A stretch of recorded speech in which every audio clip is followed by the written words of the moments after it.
Do you like magic that involves bloods and using your blood to draw runes? Do you like stories in which there is a caste system? Do you like interesting, flawed characters that grow within the span of the first book in a new series? Well, friends, have I got the book for you? Let's talk about it.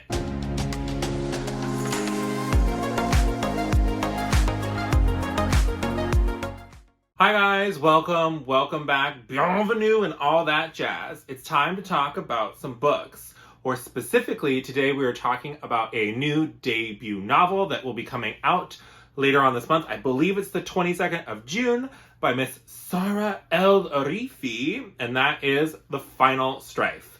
So you may have seen this book on Jashana's channel. If you haven't, she has a very long gush review video that I'll link down below if you want more info about this book. But this book is great. So let's jump straight in. General thoughts, feels, all of those things. So I finished this book this very morning, and it was really, like, for a debut novel, or even for not a debut novel, it just felt like such a breath of fresh air. It was just so unique. So the author talks about how she drew on, like, Ghanaian folk tales and Arabian myths, and that's kind of like the influences that drove this story. So already that is so vastly different from the typical white-centric shenanigans that we get up to in our fantasy. All of the characters are people of color. All of the characters have different kinds of representation. And that's one of the things that I really appreciated about this book, is that for once, people being LGBT was not the thing that they were discriminated against for. That was the color of their actual blood. But like, there were trans characters, there were Musawa, which is like two spirit type characters where they have both a male and a female spirit but identify as neither. There was sapphic romance, the main character is bi. There was just, it was all over the place, and I loved every second of it because it was just, it wasn't seen as weird or other or pointed out. People just used people's preferred pronouns and saw people as people, except if their blood color was different, because we can't ever have a society in which somebody is not more and somebody is not lesser, because human beings suck, and not in a fun way, like in the, like, you just are a horrible, like, bottom feeder type way. But I digress. But basically, in this world, we have a 3-tiered caste system. On the top are the red-blooded embers, and they can use their blood via these magical implements called I think it was their stylus and their inkwell. So basically they had this bracelet that like aimed a shaft into their vein that they could then use their stylus to pierce their vein and use their blood to draw runes to do different things. We know that there's this thing called the Book of Blood that holds these different 4 major runes with all these accessory runes that allow them to do many different things.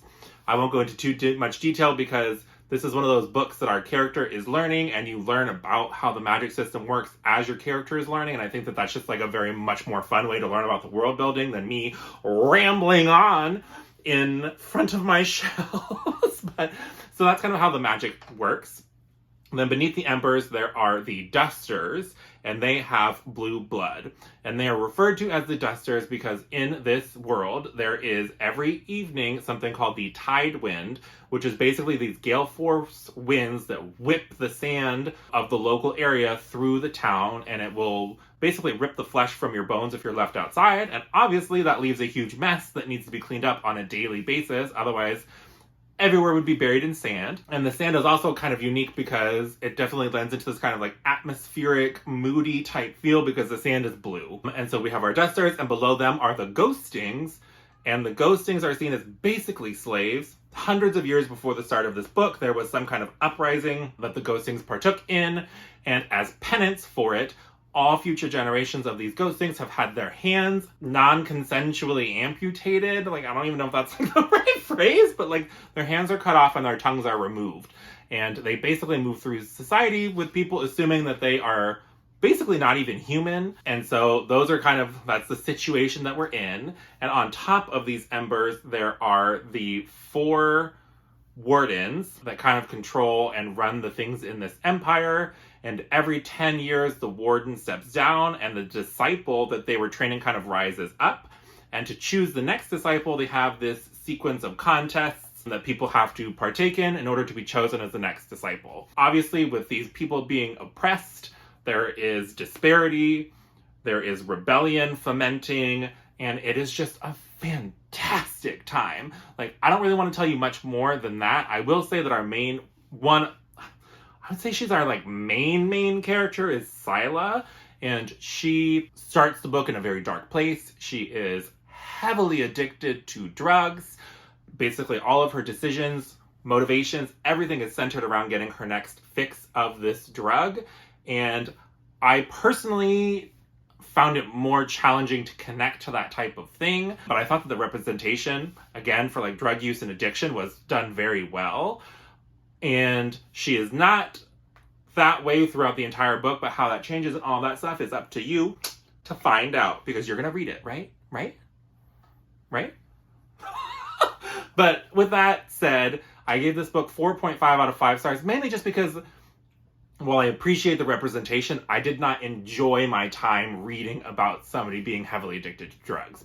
And that's just me, I think largely because of different things that have gone on in my life. Like, I just don't enjoy reading that material, but I do find that the representation I thought was well done and was important, and so I love that it was there. And so with that, we'll dive into the more specific parts of the review. Of course, everything in this entire review video will be non-spoiler, but timestamps will be down below if you want to skip to a particular section. So first off, we'll talk about the magic and the world building. So like I said, the magic system is centered around these runes of blood that people can draw, and they seem to be centered around mainly push and pull. Then you can use different kinds of like accessory runes to do different things. So you can create lamps or whatever. Like, you can do almost anything you want with these runes and these accessory runes. Super cool. Blood magic, love it. If you're squeamish, don't like blood, don't like even the thought of like needles or any of that kind of stuff, then maybe this isn't the book for you. I mean, it's not super graphic about it, but I mean, it is blood magic, so what are you gonna do? And as far as the world building goes, that is like one of the things that is so well done in this book, because you learn about things in a very like organic, natural way. And what's really happening in this world is kind of like this core mystery throughout this novel that you get layers peeled back as you go. And even at the very end of this book, you're still getting things kind of dropped on you at the last second where you're like, wait, what? Like, it is so well done. And just like the mystery, and you just kind of learn along with your main character. So if you really like that version of world building where your character is learning things, therefore you learn things through them, this is the world building for you, my friends. It is not exposition, info dumping, none of those things. It is just very well done. And I don't want to go into too much more, because this is one of those books where like the mystery and the intrigue just kind of keep you turning the pages. So we'll just move right along to part 2, which is the characters. So we have 2 really main perspectives and 1 kind of accessory perspective. And we have basically 3 different perspectives, more or less. And we have Sila, we have Anur, and we have Hassa. So Sila is one of the main characters. She does cool stuff. She starts addicted to drugs. Why? You will find out. Then Anur is the daughter of one of these wardens. So she lives in a very like privileged, pampered, sheltered lifestyle. And so she does start off incredibly bratty, but for some reason, like, it never really irritated me. And her journey through this novel of finding out that the sheltered box in which she lived is not the real world, and the horrors that are committed on a daily basis in this world. So good. Her arc, so good. And then the third person is Hassa, which is one of the ghostings, and she kind of helps tie some of the loose threads together.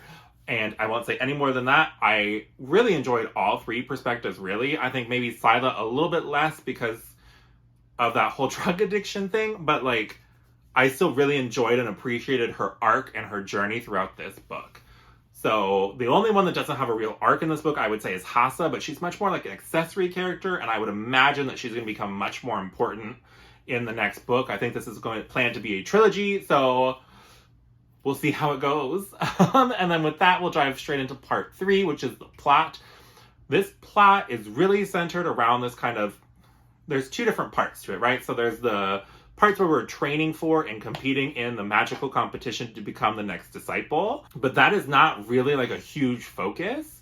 These training sequences are more used as a way to frame the world building and really give you a sense of the inequalities that are experienced in this world, and to really set up the stage for what's happening, what is the bigger picture, what is really going on. And so I thought it was like so masterfully done. But if you're looking for really extensive sequences of like the competition itself, each like phase of the competition is one chapter, and these chapters are relatively short, like 10 to 15 minutes per chapter. So take with that what you will. I personally enjoyed it because the way that it was just used as this like framing device, I thought it was just so well done. It was basically like magical Hunger Games, and I was here for every second of it, and I friggin' loved it. But yeah, so that plot just remains very mysterious, and that is part of the mastery of it. So if you want to have all of the information going in, this is not going to be a book that like tickles your pickle, if you will.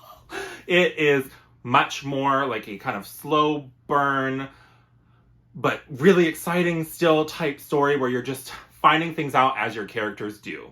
And with how this book ends off, I am so excited for book 2, and I really hope that she can stick it, because this first book is much more centered around that kind of magical competition, and I do not think that that will be the case for book 2, but nobody knows, so we shall see.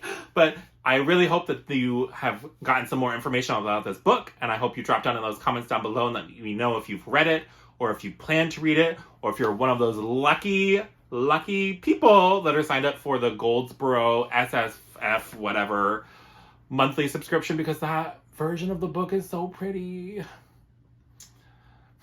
Anyway, with that, that's all I have for you guys today. If you like this video, please give it a like. If you want to see more bookish reviews, tags, shenanigans from moi, go ahead and hit that subscribe button. Other than that, I hope you have a great rest of your day, and I'll talk to you again soon. Bye!